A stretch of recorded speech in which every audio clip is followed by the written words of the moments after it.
Hello guys, welcome back to my YouTube channel Gauri astrology. So guys, मैं अमित अरोरा आज आपके लिए लेके आया हूँ एक ऐसी जानकारी जिससे आप ये जान सकते हैं कि आपकी लाइफ में होने वाली फर्स्ट इनकम कौन सी एज में होगी। इसके साथ साथ आप ये भी जान सकते हैं कि आपके करियर की शुरुआत कौन सी एज में होगी। इसके लिए आपको क्या करना है, फटाफट से अपनी एक जन्म कुंडली बना लेनी है।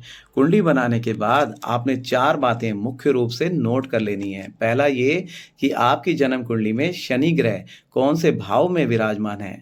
दूसरा, आपने क्या देखना है कि आपकी जन्म कुंडली में 10वीं राशि मकर राशि कौन से हाउस में उदित हुई है।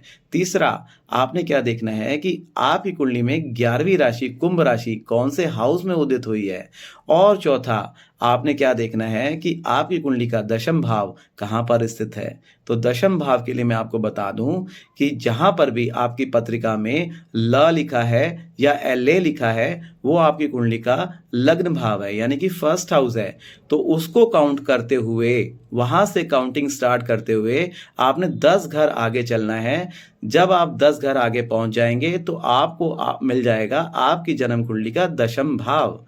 तो आगे मैं आपको उदाहरण कुंडली से समझाता हूं कि आपकी लाइफ में होने वाली फर्स्ट इनकम कौन सी एज में होगी और आपके करियर की स्टार्टिंग कौन सी एज से होगी। तो इसके लिए उदाहरण कुंडली से हम समझ लेते हैं।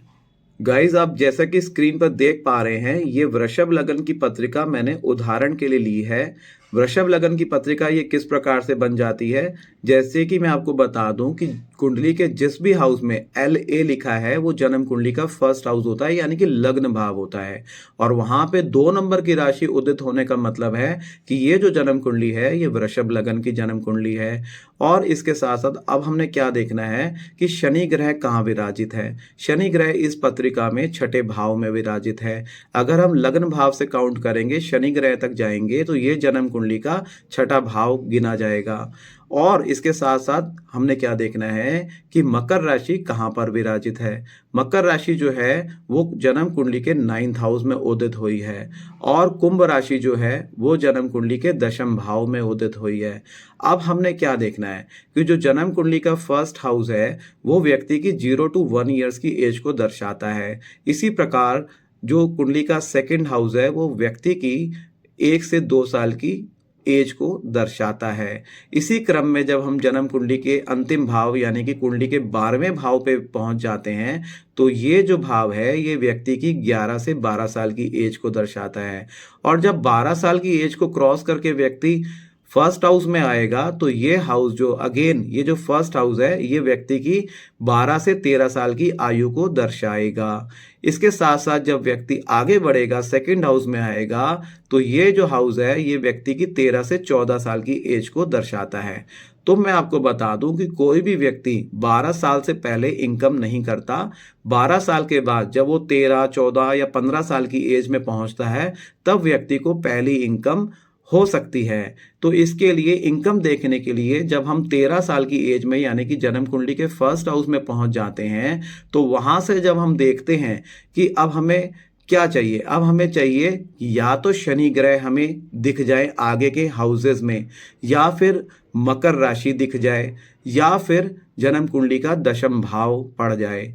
तो इस जन्म कुंडली में जो हमने उदाहरण के तौर पे वृषभ लगन की पत्रिका ली है, इस पत्रिका में हम 13 साल की एज में जब यहाँ खड़े हैं, तो यहाँ से जब हम आगे बढ़ेंगे 14 साल की एज यहाँ होगी, 15 की यहाँ होगी, 16 की यहाँ होगी, 17 साल की एज यहाँ जाके होगी, और जब 18 साल की एज होगी तो हमें शनि ग्रह टकरा जाएंगे। यानी शनि ग्रह जो हैं वो हमें सबसे पहले मिल रहे हैं 18 साल की एज में। तो इससे हम क्या बोलते हैं कि व्यक्ति को शनि ग्रह 18 साल की एज में प्राप्त हो रहे हैं, तो व्यक्ति को ये यहाँ पे उसकी लाइफ की पहली इनकम दे सकते हैं।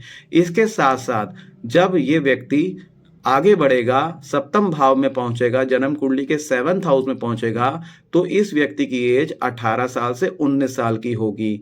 इसके बाद जब वो व्यक्ति 9th हाउस में पहुंचेगा तो उस व्यक्ति की एज क्या होगी, उस व्यक्ति की एज होगी 20 से 21 साल की एज होगी।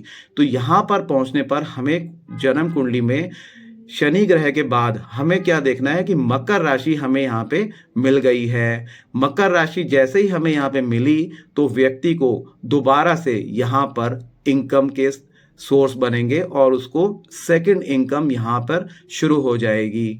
उसके बाद जब मकर राशि के बाद अगली राशि कुंभ राशि जब यहाँ पे प्राप्त होगी तो कुंभ राशि और साथ ही साथ ये जन्म कुंडली का दशम भाव भी होगा, तो व्यक्ति को उसके करियर की शुरुआत हो जाएगी। और ये जो एज होगी ये होगी जन्म कुंडली में 22 साल की एज, यानी कि व्यक्ति की एज जब वो कुंभ राशि तक पहुंचेगा यानी कि जन्म कुंडली के दशम भाव में पहुंचेगा तो यहाँ पर उसकी एज जो होगी वो 22 साल की हो जाएगी।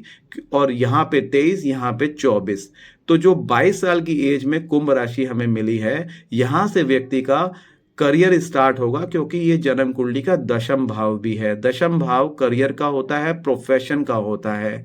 तो हमने क्या समझा, हमने ये जाना कि जब हम 13 साल की एज में यहाँ खड़े थे तो उसके बाद हमने क्या देखना है कि या तो हमें शनि ग्रह सबसे पहले टकरा जाए, या फिर हमें मकर राशि टकरा जाए, और या फिर हमें दशम भाव मिल जाए। तो इस एज में जब हम यहाँ खड़े थे 13 साल की एज में, तो इस जन्म कुंडली में हम आगे बढ़ते गए और हमें सबसे पहले शनि ग्रह टकराए। तो शनि ग्रह हमें इस व्यक्ति की जन्म कुंडली में 18 साल की एज में टकरा रहे हैं। तो इसका मतलब क्या है कि इस व्यक्ति को जो लाइफ की पहली इनकम होगी वो 18 साल की एज में मिलेगी। इसके साथ साथ जब हम आगे बढ़े तो इस व्यक्ति की जो एज है वो 9th हाउस में पहुंचने के बाद हमें मकर राशि टकराई, और वहां पे पहुंचने पर इसकी जो एज हो जाती है वो 21 साल की एज होती है। तो यहाँ पर इसको सेकंड इनकम जनरेट हो जाती है। और जैसे ही 21 साल की एज के बाद जब ये दशम भाव में पहुंचता है व्यक्ति और इसकी एज 22 साल की होती है तो इसके करियर की शुरुआत हो जाती है। यानी कि इसकी या तो कोई जॉब लग जाती है या ये किसी बिजनेस को स्टार्ट कर लेता है जहां से इसको एक रेगुलर सोर्स ऑफ इनकम बन जाती है, और हम कह सकते हैं कि इसके करियर की शुरुआत हो जाती है। तो सो गाइस, जैसा कि आपने उदाहरण कुंडली से जाना कि व्यक्ति को फर्स्ट इनकम लाइफ में कौन सी एज में जाके होगी और सेकंड इनकम लाइफ में कौन सी एज में होगी, और हम कह सकते हैं कि करियर की शुरुआत कौन सी एज से होगी। तो I hope you like this video. ऐसी नॉलेजेबल वीडियोस पाने के लिए आप मेरे चैनल को सब्सक्राइब कर सकते हैं और मेरी वीडियोस को लाइक, शेयर एंड कमेंट भी कर सकते हैं। तो मिलते हैं गाइस अपनी नेक्स्ट वीडियो में, तब तक के लिए बहुत बहुत धन्यवाद।